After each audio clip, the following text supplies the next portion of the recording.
بسم اللہ الرحمن الرحیم۔ السلام علیکم۔ علامہ ابن کثیر آلوسی اور قطربی نے تفاسیر میں لکھا ہے کہ حضرت حوا اسلام اللہ علیہ کو ہر حمل سے جڑواں بچے پیدا ہوتے تھے، ایک بیٹا اور ایک بیٹی۔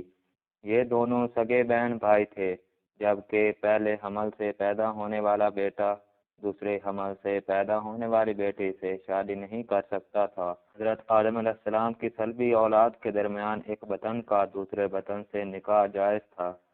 جب حضرت آدم و حوا دنیا میں آئے اور توالید و تناسل کا سلسلہ شروع ہوا تو ہر ایک حمل سے ان کے دو بچے پیدا ہوئے، ایک لڑکا اور دوسری لڑکی۔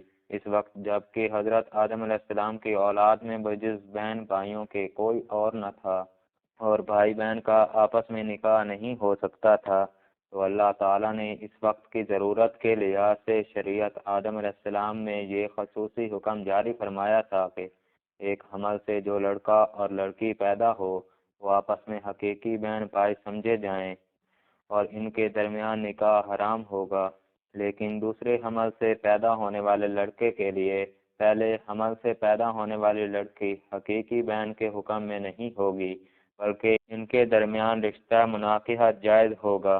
حضرت آدم علیہ السلام کی شریعت میں ضرورت تبادل تناسل کی وجہ سے یہ جائز تھا، ان کے علاوہ اور کوئی شکل نہ تھی۔ اس کو اللہ تعالیٰ نے اس وقت جائز فرمایا تھا چونکہ بعد میں اس کی ضرورت نہ رہی، اس لیے پھر حضرت آدم علیہ السلام کے بعد آنے والی ہر شریعت میں اس کو منع کر دیا گیا کہ کوئی بہن بھائی آپس میں شادی نہیں کر سکتے۔ قابیل کے ساتھ جو لڑکی پیدا ہوئی وہ بے انتہا خوبصورت تھی، جبکہ حضرت حابیل کے ساتھ جو لڑکی پیدا ہوئی وہ اتنی خوبصورت نہ تھی۔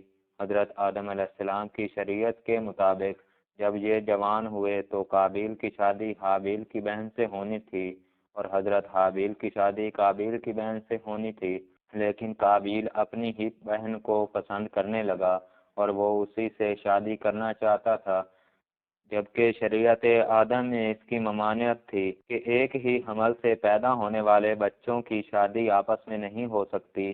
لہٰذا جب یہ صورتحال زیادہ بگڑ گئی تو حضرت آدم علیہ السلام نے ان دونوں کو اللہ کی راہ میں قربانی پیش کرنے کو کہا اور بتایا کہ جس کی قربانی کو آسمان سے آ کر کھا جائے تو سمجھنا اس کی قربانی قبول ہو گئی۔ قابیل کھیتی باڑی کا کام کرتا تھا، حضرت حابیل علیہ السلام بکریاں چرایا کرتے تھے۔ حضرت حابیل علیہ السلام نے اللہ کے سامنے ایک بکری کا بچہ پیش کیا اور قابیل نے ایک گٹھا لیا اور اس کو اللہ تعالیٰ کی بارگاہ میں قربانی کے لیے رکھ دیا تھا۔ چنانچہ حضرت حابیل کی قربانی قبول ہو گئی۔ ایک دن قابیل نے غصے میں آ کر حضرت حابیل کو پتھر مار کر قتل کر دیا۔ پھر شیطان قابیل کے پاس آیا اور اس کو گھر سے بھاگنے کے لیے کہا۔ شیطان کہنے لگا، اگر تم یہاں رہو گے تو تمہیں تمہارا باپ مار ڈالے گا۔ بس اسی قتل کے ڈر سے قابیل اپنی سگی بہن اکلیمہ کو لے کر کریمن کی پہاڑیوں میں جا بسا۔ اصل میں شیطان کو یہ ڈر تھا کہ کہیں قابیل توبہ کر کے حضرت آدم علیہ السلام کا تابع دار بیٹا نہ بن جائے۔ پہاڑیوں میں جا کر نسل قابیل خوب بڑھنے لگی اور وہاں اس کی کثیر اولاد ہوئی۔ قابیل اور اس کی اولاد نے ہی سب سے پہلے آتش پرستی اور پھر شیطان کے بہکاوے میں آ کر بت پرستی شروع کر دی۔ دنیا میں قتل و غارت، حسد و فساد اور بت پرستی کی بنیاد قابیل ہی نے رکھی۔ حضرت عبداللہ بن مسعود رضی اللہ تعالیٰ عنہ سے روایت ہے کہ حضور نبی کریم صلی اللہ علیہ وآلہ وسلم نے فرمایا، دنیا میں جب بھی کوئی ظلم سے قتل ہوتا ہے تو اس کا ایک گناہ حضرت آدم علیہ السلام کے بیٹے قابیل کی گردن پر ضرور ہوتا ہے، اس لیے کہ یہ وہ شخص ہے جس نے ظالمانہ قتل کی ابتدا کی اور یہ ناپاک طریقہ جاری کیا۔ اس دن کے بعد حضرت آدم علیہ السلام مسلسل پریشان رہنے لگے۔ حضرت آدم علیہ السلام اللہ تعالیٰ کی بارگاہ میں دعا کیا کرتے تھے، یا اللہ مجھے نیک اولاد عطا فرما۔ اللہ تعالیٰ نے حضرت آدم علیہ السلام کی دعا کو قبول فرماتے ہوئے حضرت آدم علیہ السلام کو ایک لڑکا عطا فرمایا جس کا نام حضرت شیش علیہ السلام تھا۔ حضرت شیش علیہ السلام جوان ہوئے تو حضرت آدم علیہ السلام نے اپنا جانشین حضرت شیش علیہ السلام کو مقرر کر دیا۔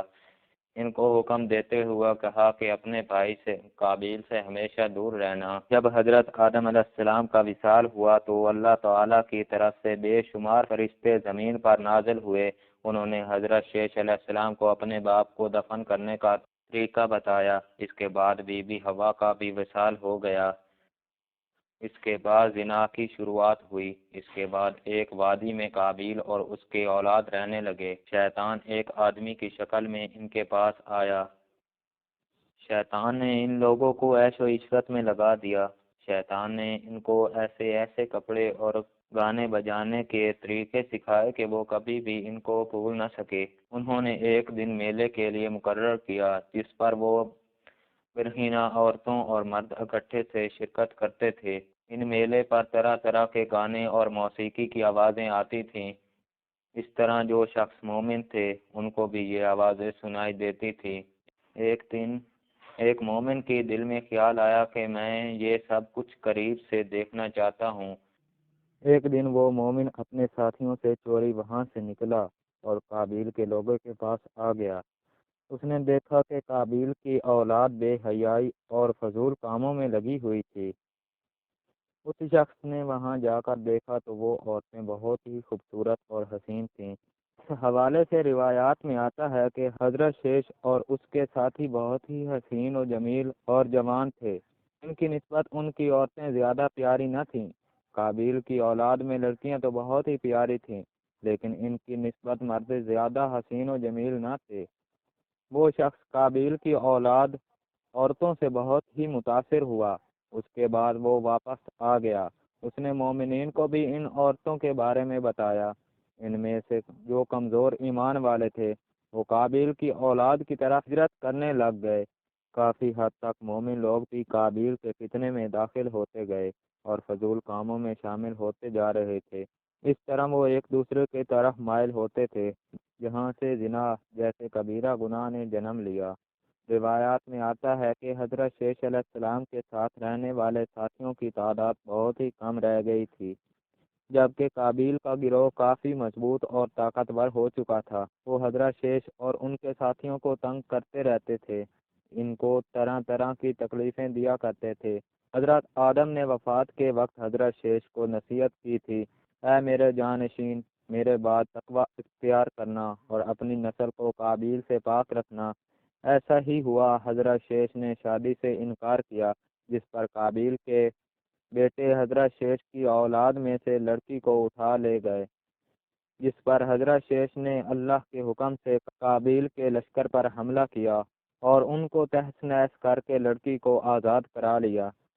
تو اگر آپ روزانہ واقعات سننا چاہتے ہیں تو ہماری اس ویڈیو کو لائک کر دیں اور ہمارے چینل کو سبسکرائب کر دیں اور ساتھ میں دیے گئے گھنٹی کے نشان کو آل پر پریس کر لیں تاکہ ہمارے ہر آنے والی نئی ویڈیو کی نوٹیفیکیشن سب سے پہلے آپ تک پہنچ سکے۔